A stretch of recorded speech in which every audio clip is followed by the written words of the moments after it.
नमस्कार दोस्तों, मैं डॉक्टर कैलाश श्री एडियो की चिकित्सालय मंगलवार से।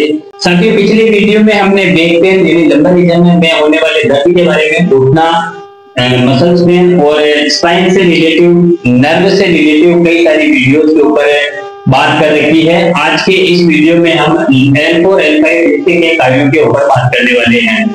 यदि वीडियो आपको अच्छा लगे, जानकारी आपको अच्छी लगे तो वीडियो को लाइक कर देना और हमारे चैनल को सब्सक्राइब कर देना। तो बिना किसी देरी के इस वीडियो की शुरुआत करते हैं और बात करते हैं L4 L5 डिस्क के कार्यों के ऊपर, यानी L4 L5 डिस्क हमारे शरीर में किस तरह से कार्य करती है। तो L4 L5 आपने सुना होगा, और जब भी आपको बैक पेन होता है, किसी डॉक्टर के पास जाते हो, एक्सरे हमारे करवाते हो, तो L4 L5 वहां पर आपको देखने को मिलती है।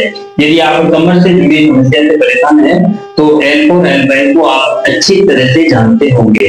तो बात करते हैं कि L4 L5 डिस्क है क्या।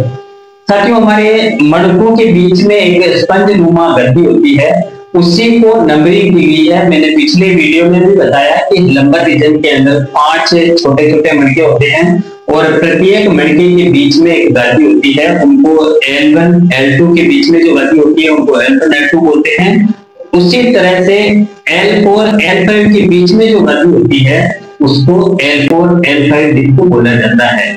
जहां आकृति और आकार की बात करी जाए तो L4 L5 जो गति है वो सबसे बड़ी होती है। तो सबसे बड़ी होने के नाते सबसे ज्यादा वजन L4 L5 के ऊपर ही आता है, क्योंकि लंबर के बाद में सेक्रम स्टार्ट हो जाता है और सेक्रम आपस में जुड़ी हुई हड्डियों की एक संरचना है। उनके बीच में गादी नहीं होती है। सबसे पहली बात तो उनके बीच में गादी नहीं होती है और वो हड्डियां आपस में चिपकी हुई रहती है।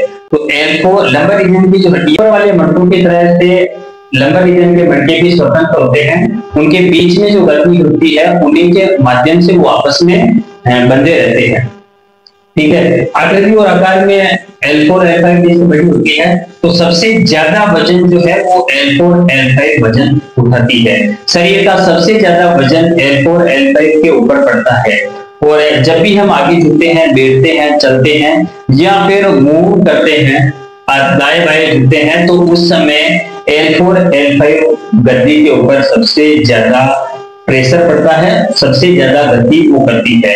जब भी आप आगे झुक के वजन उठाते हो तो उस समय L4 L5 डिस्क के ऊपर सबसे ज्यादा प्रेशर पड़ता है। कई सारी कंडीशन होती है जिसमें L5 L1 के अंदर कंप्रेशन आता है, लेकिन फिर भी कॉमनली जितने भी स्थानिक कमर दर्द से परेशान होती है उनको L4 L5 में दर्द और L4 L5 में समस्या ज्यादा देखने को मिलती है।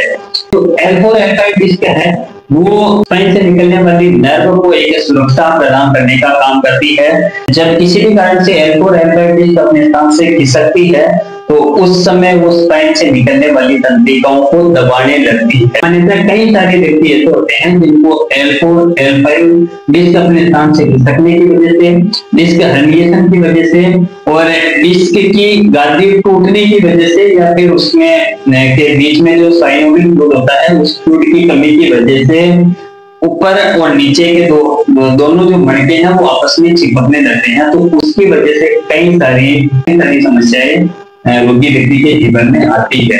यदि आप या फिर आपके परिवार के किसी भी सदस्य को स्थानिक बैक पेन रहता है या फिर एक पैर में दर्द आता है, नस में खिंचाव आता है, उसको उठने बैठने में यदि किसी प्रकार की परेशानी रहती है, बैक पेन ज्यादा रहता है, सीवियर बैक पेन रहता है, तो आप हमारे क्लिनिक भी विजिट कर सकते हैं। 80 to 90% केस ऐसे होते हैं जिनमें बिना किसी ऑपरेशन के, बिना किसी इंजेक्शन के आप अपने कमर के दर्द से निजात पा सकते हैं।